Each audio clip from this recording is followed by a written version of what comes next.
people, and welcome to the show. Today is Monday, January the 11th, and we are talking about a couple really important topics. Obviously, it's been a wild weekend, lots of developments around Wednesday's Sedition Fest. So the first 10 minutes, we're going to talk a little bit about kind of what has developed to this point, explaining how things went down the way they did, and most especially, where was the help that we had expected to help defend the Capitol, and kind of what the implications of that are. The second thing I want to talk about is impeachment and the timing of it. Is it likely? Why bother? Can it be done after the fact? And so on. That's segment number 2. And then, of course, segment number 3 is always the Q&A. But before I get to any of that, I have to introduce you to a new friend of mine. Over the weekend, I adopted a cat. Yes, for the first time ever, I am a cat mom. In fact, I am so very proud of my cat mom t-shirt. See my cat mom t-shirt?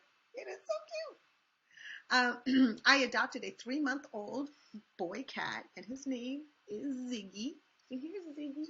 Look how cute Ziggy is. Isn't he gorgeous? Ziggy's like a total perfest. He's long and thin and sweet as can be. And you know, I don't judge others, but it felt really good to adopt a shelter kitty and know that I'm giving him a forever home. And it's been a little bit of an adjustment because, you know, I had to make sure that he had the right kind of food and he liked his litter box and all those other things. So far, so good. No accidents or anything like that. Ziggy is active but sweet, and he loves to just cuddle with me, which is exactly what I was looking for. So I am a cat mom, and I am happy, and so I wanted to introduce you to Ziggy. Now, moving on to topic number 1. The first thing you need to, I want to talk about is what are the implications here of the total breakdown of defense of the Capitol. And I want to make something clear. There are, like I said in my previous segments, there are lots of different police and military units around the Capitol that could have come into play. But the thing that people don't seem to understand, or is hard to explain, is the number of those departments that are reliant on federal authority. And all federal authority derives either from the executive, the legislative, or the judicial, and the executive controls the Department of Justice. The legislative would control, you know, the Capitol Police and things like that, right? Department of Defense has control over the National Guard. Now, you know that National Guard units are actually, you know, there's a Maryland National Guard, there's a Virginia National Guard. Each state has its own National Guard.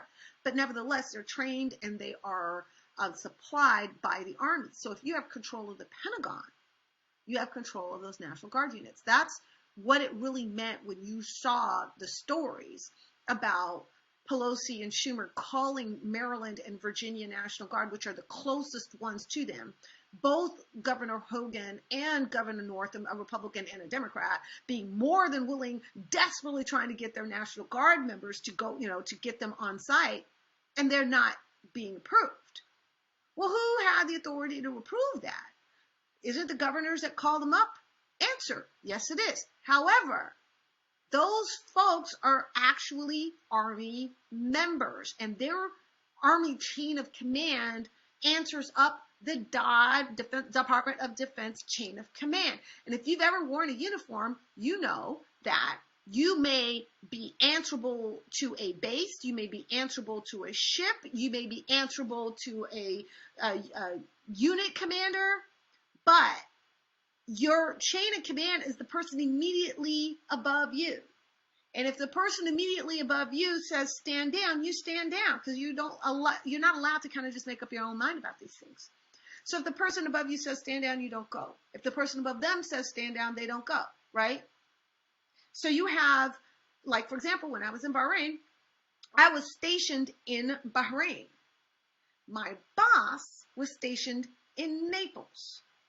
I worked in one place, I answered to another place, which means that when the only orders that were lawful to put on me in Bahrain, for people in Bahrain, were force protection orders. So if the base was getting evacuated, I was now answerable to the team that was responsible for the security of the base. for my forest protection rules. But nobody on the base could tell me who to represent or how to represent them, because the person who ordered me on those levels was in Naples. That was my boss, right? It's a similar idea. You can be an Army Guard in Maryland or Virginia, National Guard, whatever, but the chain of command that controls your provisioning and your uniform, and where you do your muster and where you do all your training and all of that, is the Army, the United States Army. So even though you're owned by Maryland or Virginia, you are tasked by the Army. And that's where the rub came in, because the Trump administration very carefully removed everybody out of the senior leadership of the Pentagon who would be loyal to the Constitution, and replaced them with people who are loyal to Donald Trump. Now, from what I have read, and you can correct me, and I'm not claiming I know this is fact, I'm claiming simply that I read this in a couple different places, which I think makes it reliable. There was a 90-minute gap between when the Congress was asking for National Guard backup and when Pentagon gave the okay. 90-minute gap. If you have ever been anywhere in the ballpark of combat zone, 90 minutes is eternity. Is eternity. I mean, just imagine somebody is breaking into your house and they are breaching the door. What is your status 90 minutes later? If they've got a gun, they've got weapons, they want to kill you or they want to take your stuff. How long do you think it takes somebody to bum rush your house? Right? 90 minutes, you might as well have told them 90 years. We'll get to it when we get to it. Mars is in the 7th house and Venus is rising. We don't think we can get to you today. Maybe tomorrow. Like, that's the kind of attitude that Pentagon, they literally waved off and said, no, we will not authorize the personnel, right? Even though it's the governors who have the right to call them up, it is the Army that actually controls them and says, you are now going to point A or point B to do Q, R, and X, right? That's the breakdown.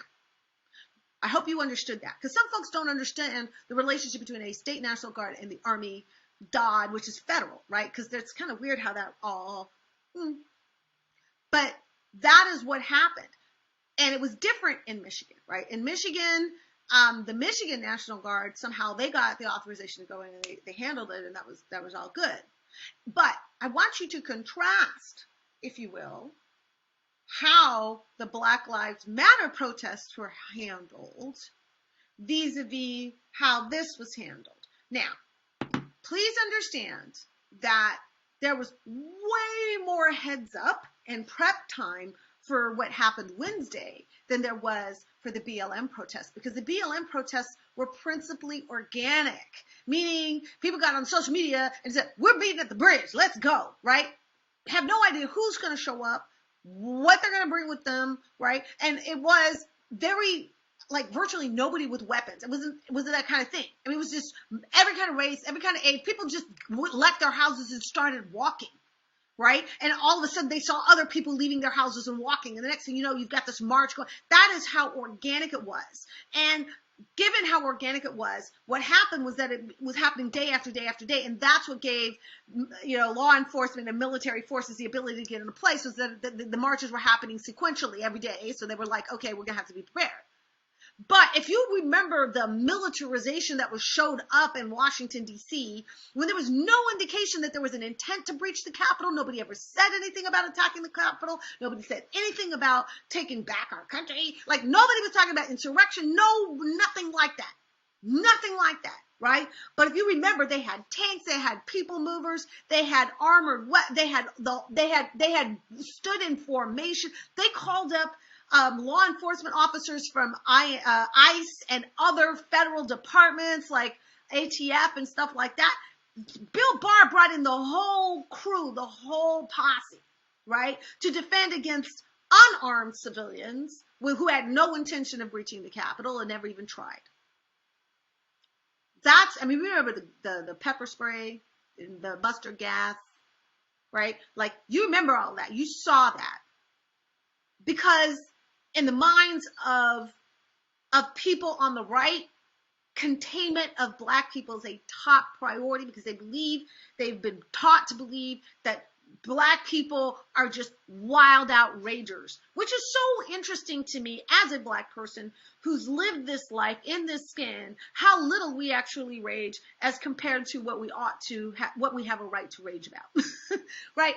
Of all the people in America, I think black people are by far the most constrained, but of course we're also the people who are reacted to the most violently and aggressively by law enforcement. It's a symbiotic relationship. Law enforcement is extremely hyper aggressive in its policing of black people, and so we tend to be far more cognizant of consequences so we don't wild out as much, even though we have far more cause to. But you remember the middle of the race, they were so prepared and so ready and so provisioned and so blah, blah, blah, and they were going off, right? And then, so these yahoos that gather on the Capitol on Wednesday, it's not like there was no heads up this was coming.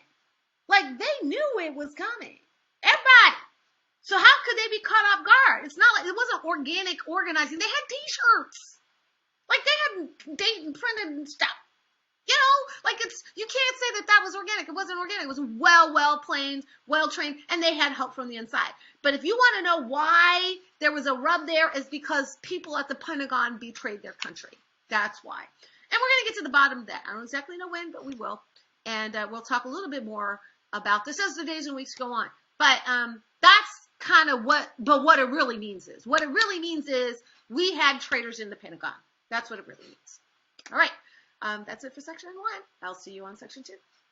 If you like what you just heard, you can find out so much more and hear so much more on my Patreon channel, patreon.com/PamKeithFL. That's where you hear the rest of this discussion, and there's lots more to share.